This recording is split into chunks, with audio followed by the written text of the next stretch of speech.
I think there's a bit of a paranoia in this movement about getting undercarbed, and that'll lead you to all sorts of terrible decisions and weird things and health problems and, and all this. I used to get really a bit paranoid about it, I guess. Used to go to bed wondering if I'd eaten enough, wasn't sure, you know, if I couldn't fall asleep straight away, I'd wonder if I hadn't eaten enough.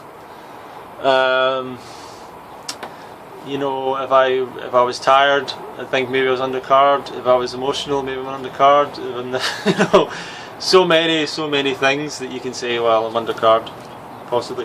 And I know a lot of friends speak to me like, oh, you know, the world's undercarbed and people are undercarbed, so people aren't seeing this because they're undercarbed. But I want to point out something. The world's like, everyone I know eats refined sugar, like quite a lot of it. Do you know what I mean? Like, and they're drinking coffee, so they're having like cups of tea with caffeine or coffee with caffeine, and tea in it, and biscuits with it, and endless sugar throughout the day and snacks. I don't think people are undercarbed here. I think they're pretty carved up in modern society, you know.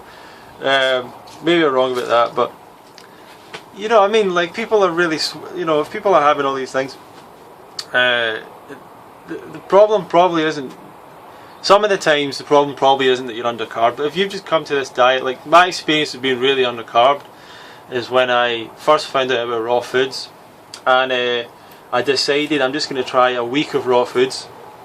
That was my goal, like a week of raw foods was just like a thing I would do.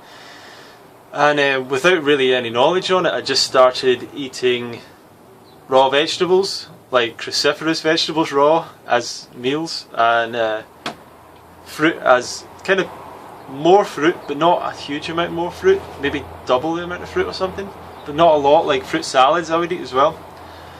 And I did that, I tried that for a few days, and obviously you feel amazing first couple of days or whatever, 2-3 days. Remember I went for this hill walk and stuff, felt amazing, like I was eating so little. I think I went on this hill walk and I was eating like a salad, a small salad. Yeah, and you can maybe do that, you can maybe coast like that for a bunch of days. And then 4 or 5 days into it, I really struggled to get up in the morning for work. Like, I really had no motivation to get up anymore. I was starting to feel depressed in a way that I hadn't felt in years. I'll maybe go into that later, but I had just had no motivation, losing energy, focus. But that was after like days of under eating, you know, days, like maybe 3, 4, 5, I don't know. And then went back to the starches pretty quickly. But by that point, I'd already seen like Durian Rider's stuff, and I was kind of thinking, you know what, I've probably not eaten enough fruit. He's probably right. You know, it takes a while to accept these things. You see these things and you go, that's a lot of fruit. Surely you don't need to eat that much. So then I remember one night, and that was another thing. I remember I couldn't sleep, and I felt really bad lying there in bed, like really unsettled, really just not myself at all, weirdly disconnected from your own body. It's a nasty feeling, like being that low on sugar or whatever, carbohydrates, calories, any food at all, you know. So, and I had to go and get some dates or something. But to me, that's really the essence of being undercarbed like that.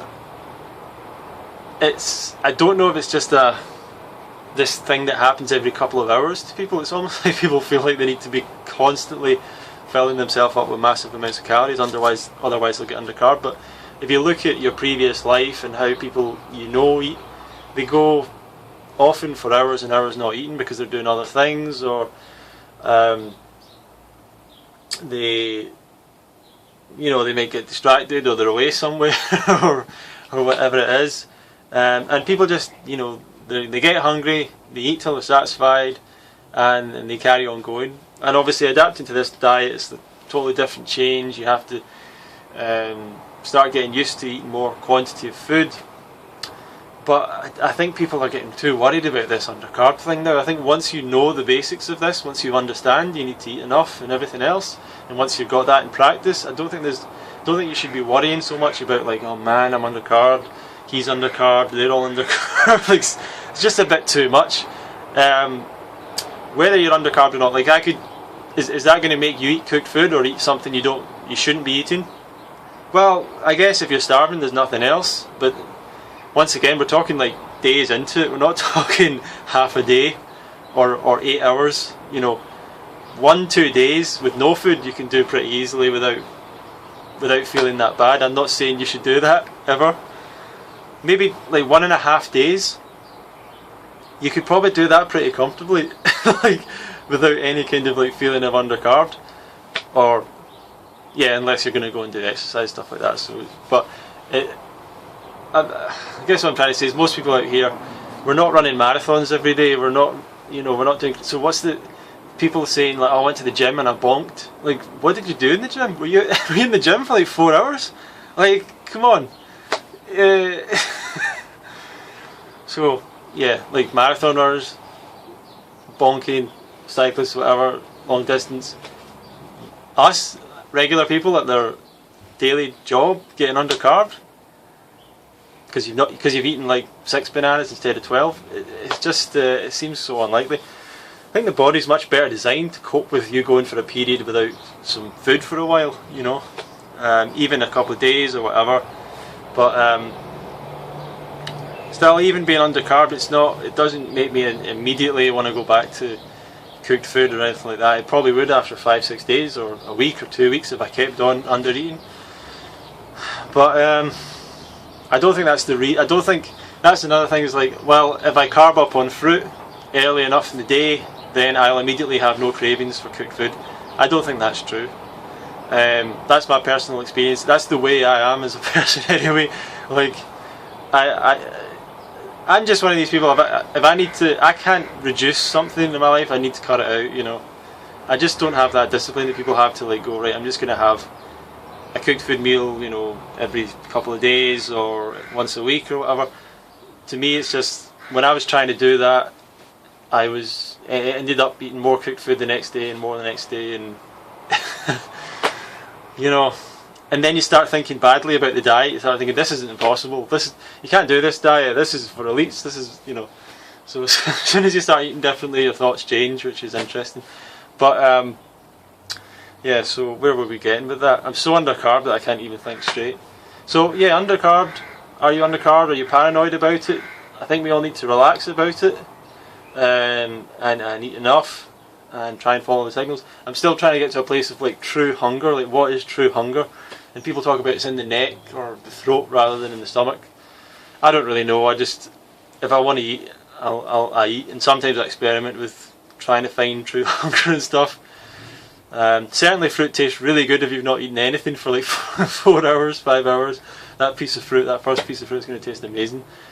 And so yeah, maybe don't get paranoid about it, but just stay safe, eat enough, enjoy it, and follow the fruit.